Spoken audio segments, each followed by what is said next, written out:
Well, I am grateful for the opportunity to preach this morning after last week having my friend Toby come in and guest speak for us.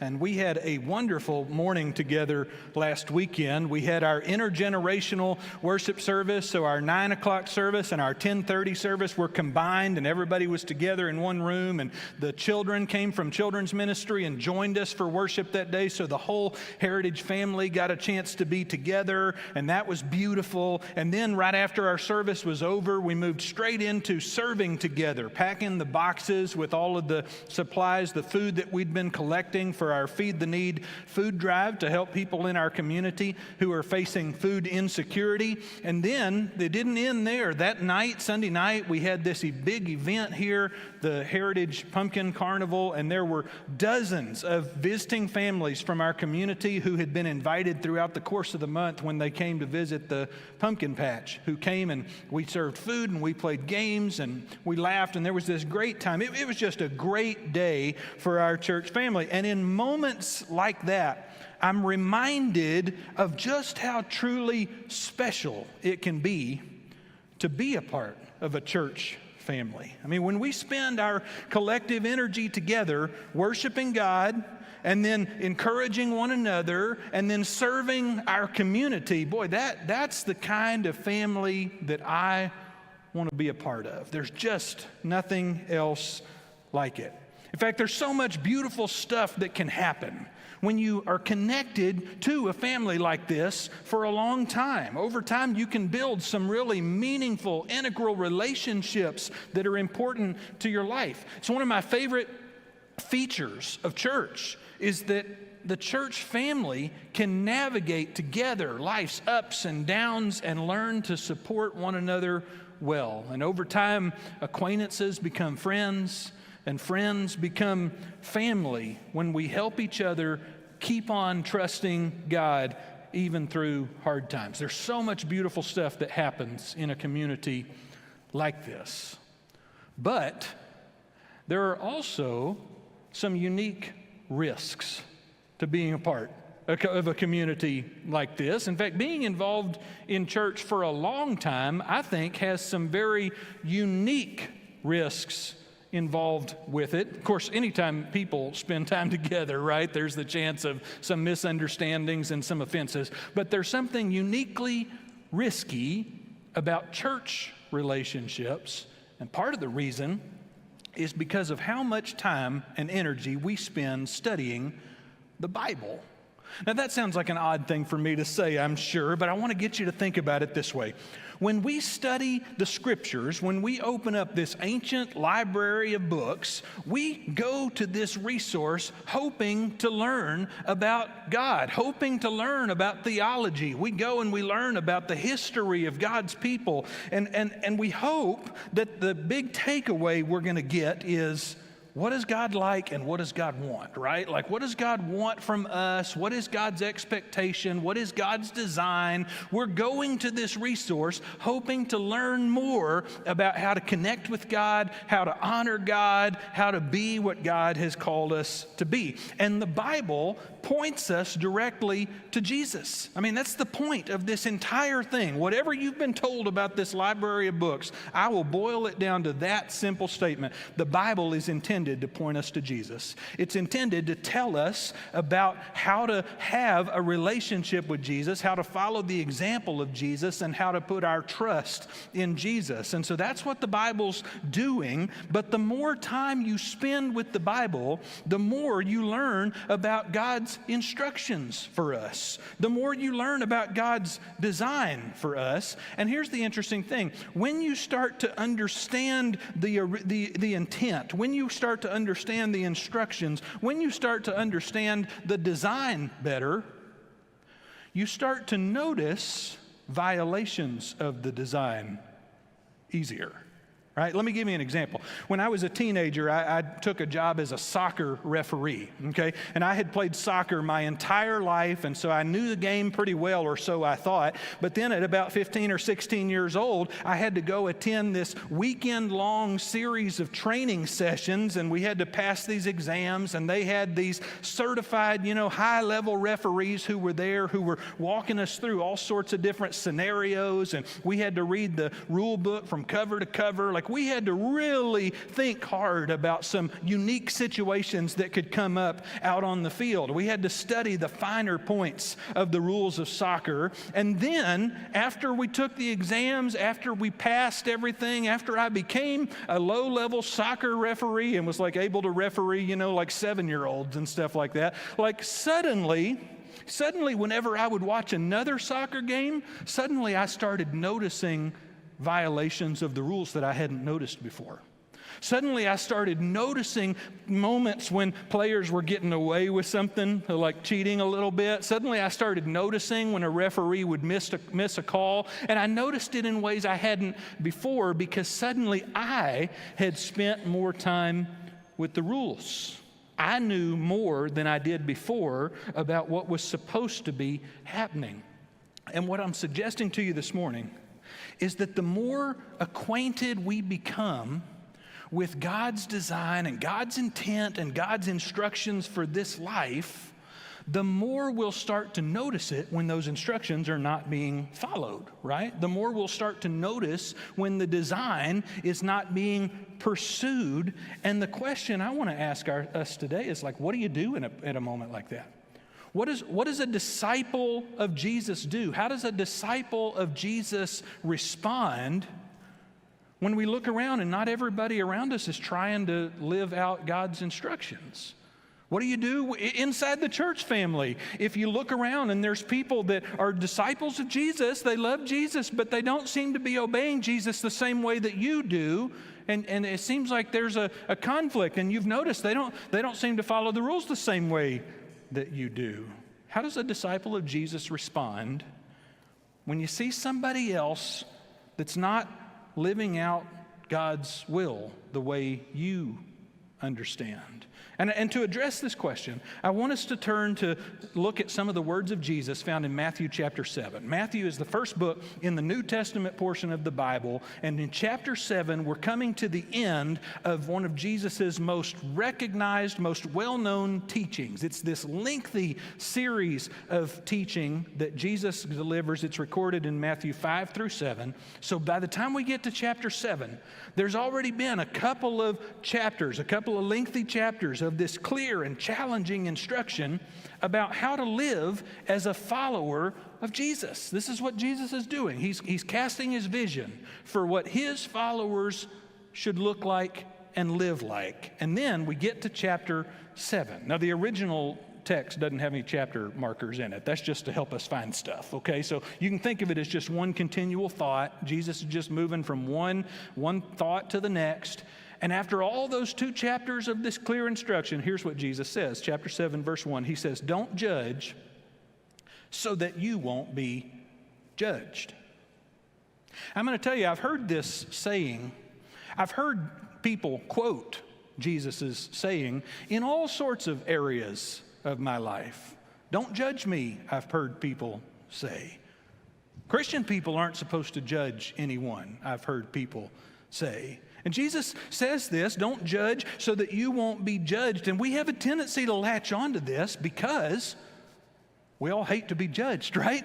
Like, I hate that feeling, and you do too. I know you do. We all know the feeling of what it's like when someone assumes the worst, when someone assumes our motives were bad, when someone misconstrues what we were trying to do, when someone makes up their mind about us before they've even gotten to know us. I mean, we hate that feeling. Nobody likes to be judged, right? You might remember a couple of years ago, there was this gym called Planet Fitness. It's this, chain of workout facilities, and they ran this ad campaign where they started advertising their gyms as judgment-free zones. all right? And suddenly all these people wanted to sign up because they wanted to go to a gym where nobody was going to be keeping track and giving them a look about how long it had been since the last time they came to the gym, right? They wanted to go to a gym where nobody was going to be judging how many reps they could complete on the weights. Nobody's going to be judging how many minutes they could stay on the stair climber. They wanted to go to a gym that was a judgment-free zone because being judged is hurtful. Being judged is discouraging. And when somebody judges you, it immediately creates this wall, this relational barrier between you. And so Jesus appeals to our familiarity with being judged. He appeals to our natural dislike for being judged and says, don't do this to other people because you hate it when people do this to you.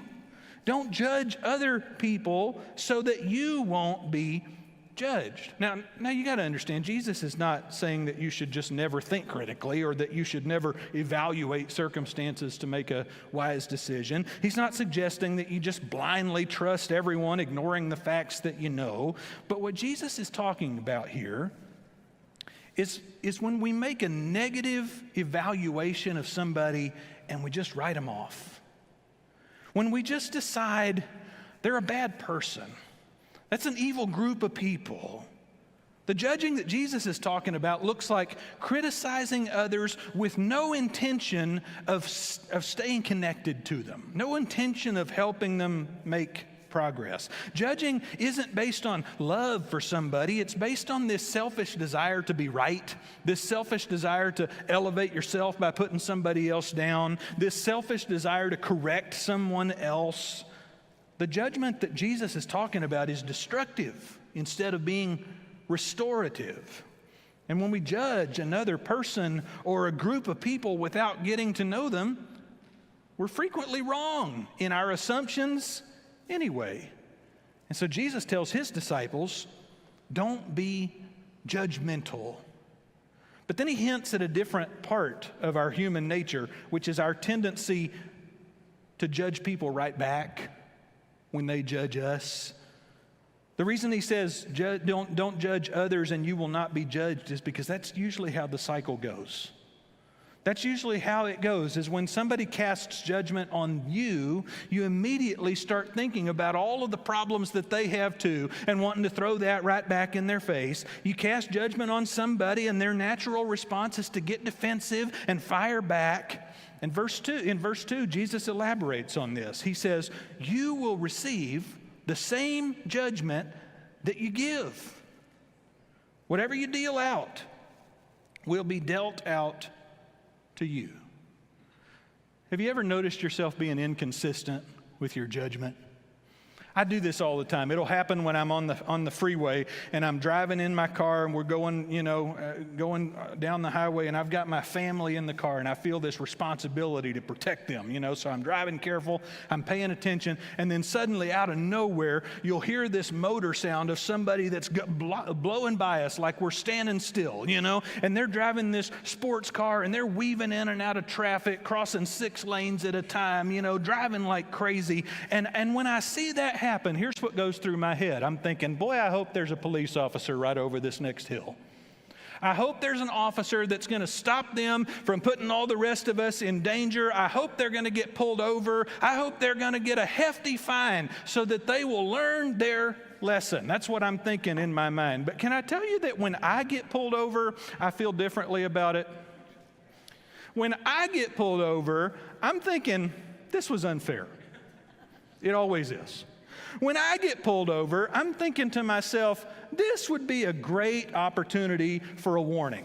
This would be a great time for a little grace. In fact, every time I've been pulled over, I've thought to myself about how my situation was kind of different and kind of unique, and it was a special circumstance, and if the officer understood, this would not even be a big deal. Every time I get pulled over, I think I deserve some leniency here.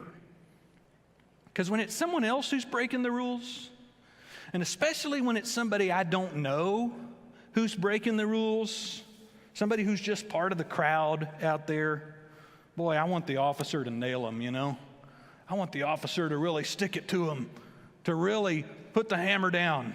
Let's teach them a thing or two, I think to myself. But then my tone changes when we're talking about me. When we're talking about me and I'm the one who broke the rules, I'm all for grace. I'm all for leniency.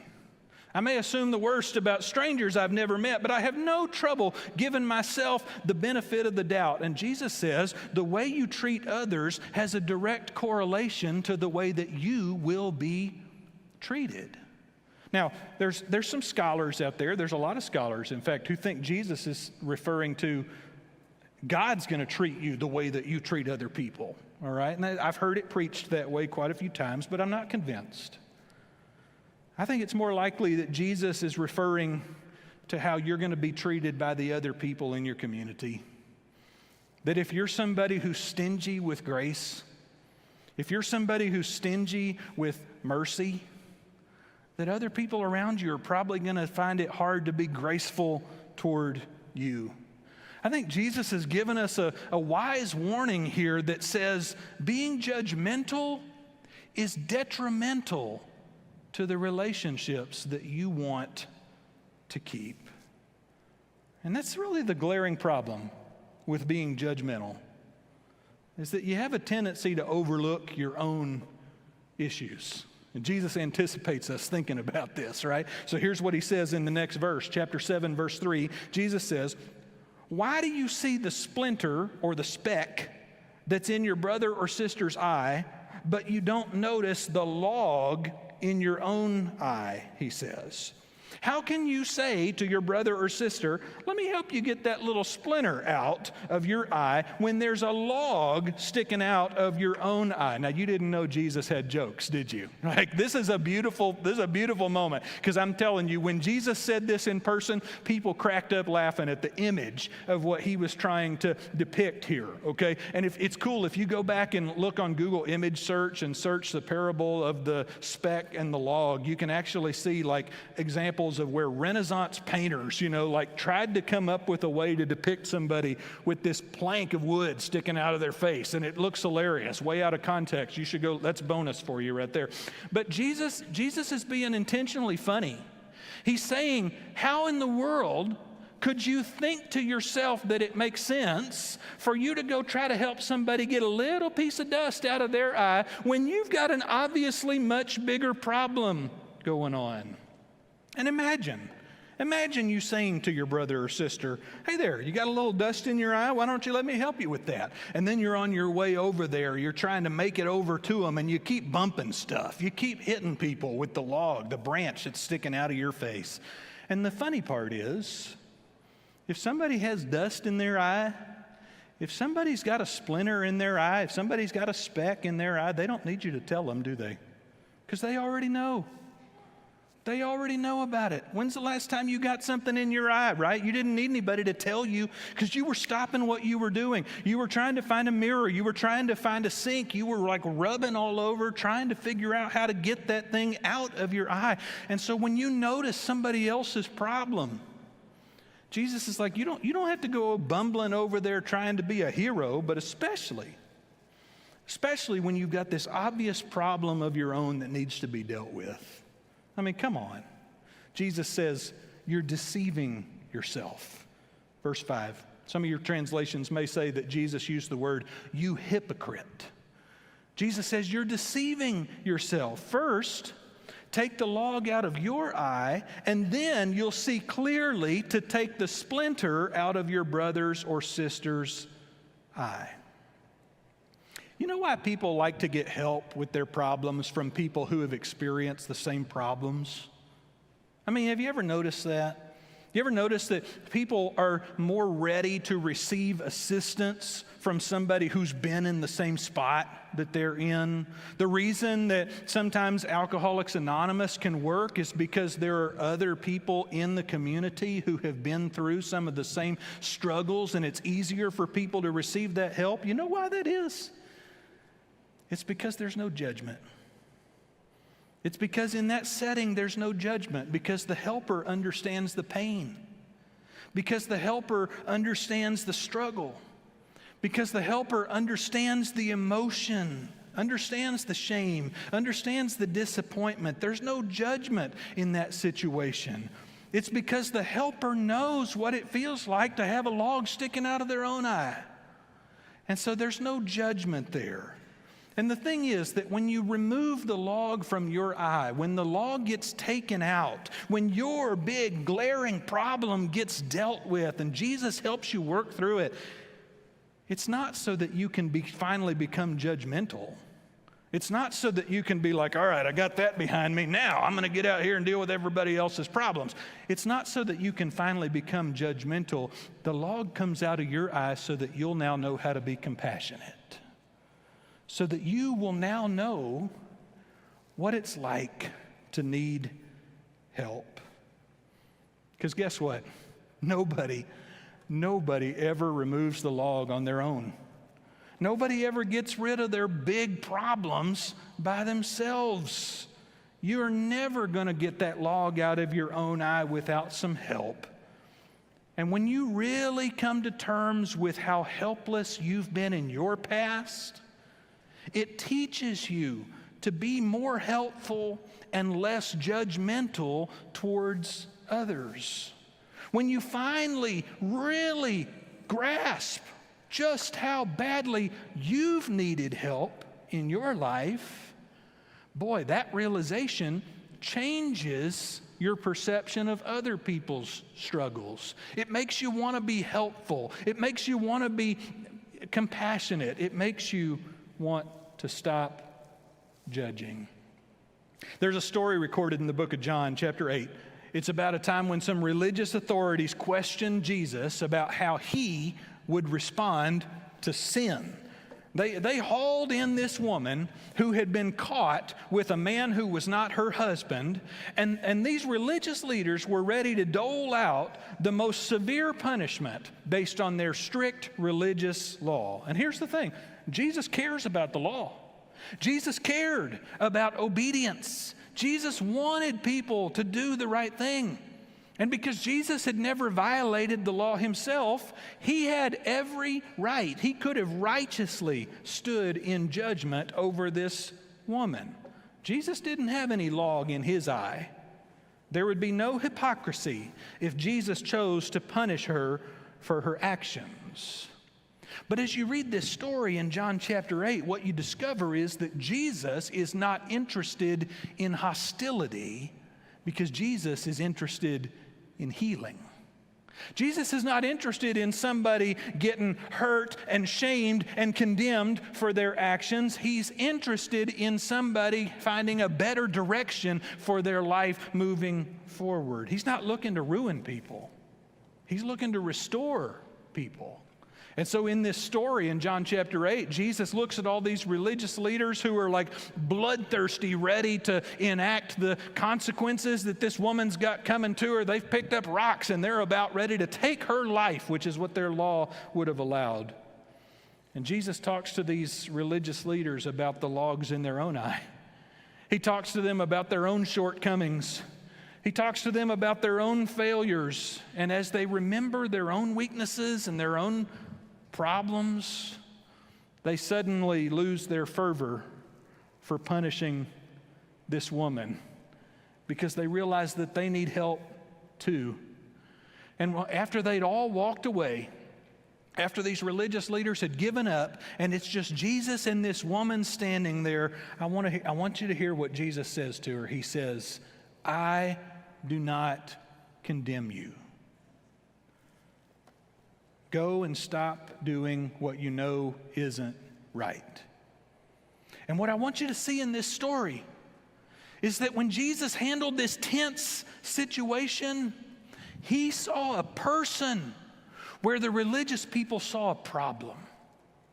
He saw a human being where the religious people saw an issue. He saw someone he loved where the religious people just saw a rule to be followed. He saw a human. He saw someone that he had created. And he told her, "I'm not here to judge you, but I do want to help you." Church, can I tell you that when we begin to understand what God wants from us, when we spend all this time in this library of books coming to understand God's history with interacting with people and imagining what God wants for us, when we start to understand better what God wants for us, we will be tempted to judge people who don't live up to our standards. That temptation will come. But I'm telling you, it's the opposite of what God wants for us. Judging others for not living up to our standards of piety is not what God wants from us. God is calling us to be generous. God is calling us to be loving. God is calling us to have empathy. God is calling us to be compassionate. God is calling us to be restorative. God is calling us to be patient. Can I tell you that when I was younger, growing up in the network of churches that I did, back then there was this glaring issue that churches were trying to figure out how to deal with. I don't even like that language. But churches were trying to figure out how to deal with people in the church who got divorced. It was a common conversation back then. They even had this abbreviation for it, MDR, marriage, divorce, and remarriage. It was this issue that was trying to be solved. And I would notice churches taking a hard line stance about it and saying anybody who got divorced for a reason that wasn't a biblical reason was just living in sin. And then more than once, I heard it said that church leaders tended to have a hard line stance on marriage, divorce, and remarriage until one of their own children got divorced.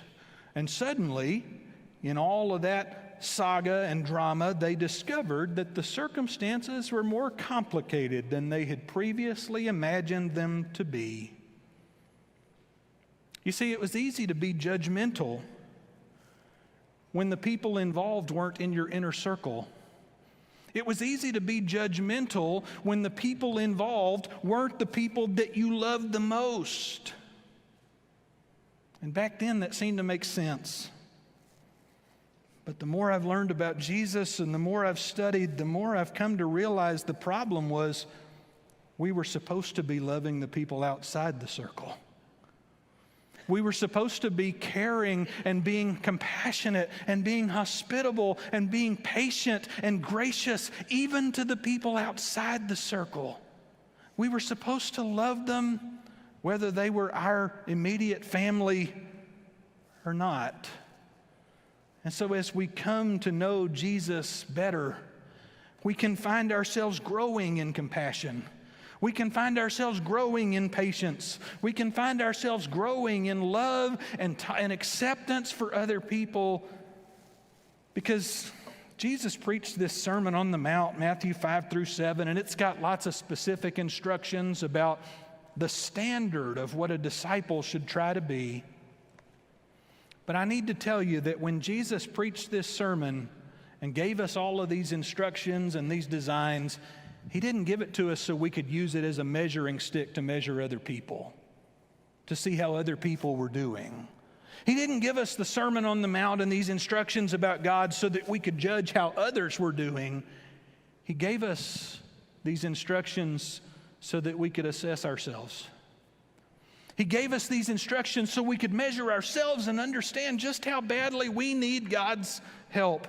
And then we could begin to grow in our gratitude to God for the grace that's enough to cover us all.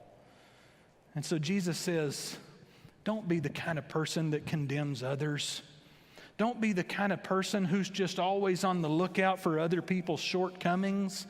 Don't be somebody who judges others. You hate when people do it to you. And the example that's been given for you is of a God who loved you despite your shortcomings. A God who was not interested in condemning you. A God who wanted the best for you. May that be the journey that we travel as a church family, the journey from judgment to compassion. May we be on this journey together, growing in the grace that Jesus has given to us.